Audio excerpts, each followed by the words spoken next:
आज यदि मैं कहने को सब जानते हैं इसलिए कहना उसमें कोई बुराई नहीं है।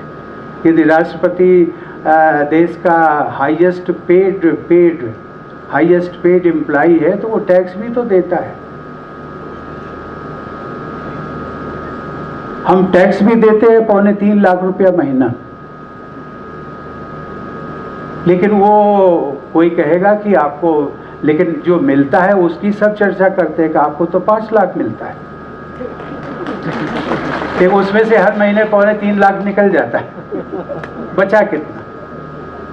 और जितना बचा उससे अधिक तो हमारे अधिकारी और उन सबको मिलता है कि जो टीचर्स बैठी हुई है ना, टीचर्स, उन सबको सबसे ज़्यादा मिलता है। मैं इसकी बात का उल्लेख केवल इसलिए कि ये जो टैक्स पेड हैं, आखिर इन्हीं से विकास होना है, तो नुकसान किसका होगा? नुकसान हमारा होगा, अपना आपका होगा।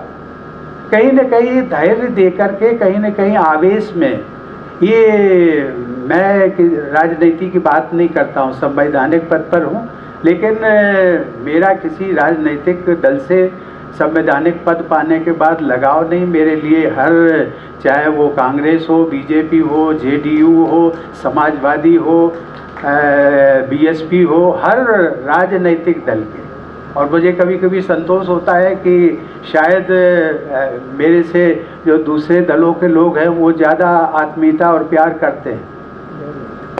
मैं इस बात का केवल उल्लेख इसलिए किया कि राजनीतिक दल आते हैं, विकास की बात करते हैं, सब कुछ करते हैं, अपने उसमें उनका स्वार्थ भी होता है, देश क्षेत्र का भी स्वार्थ है, आपका भी स्वार्थ है, देश का भी स्वार्थ है, लेकिन कम से कम आप तो उस स्वार्थ से ऊपर उठे। आप ऊपर उठेंगे, सोच समझ करके आप वोट करते हैं और ठीक से जो वोट करते हैं।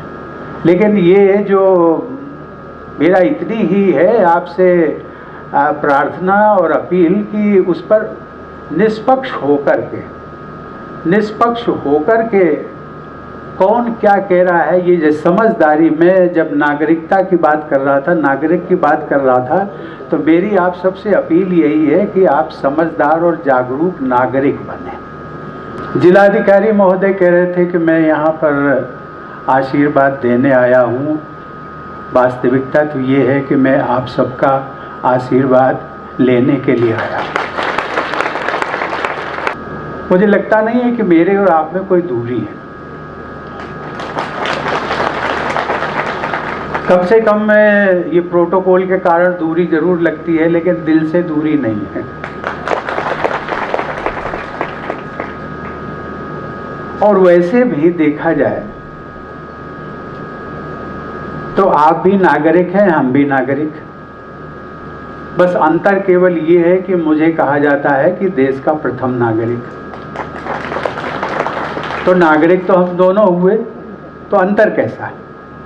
बस यही है कि जो कतार है उस कतार में मैं पहला व्यक्ति हूँ, इसलिए मुझे प्रथम नागरिक कह दिया गया।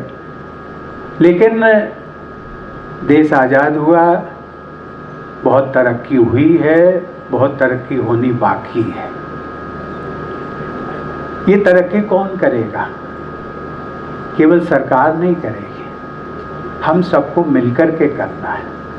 ये देश हमारा है, झिझक हम सबका है, ये उनका नहीं है जिनको हमने चुना है। जो विधायक हैं, जो मंत्री हैं, जो सांसद हैं, केवल उनका नहीं है। वो तो केवल 5 साल के लिए आए हैं, दोबारा फिर जब आप उनको अवसर देंगे तो फिर चुने जाएंगे। लेकिन हम सबको तो यहीं रहना है।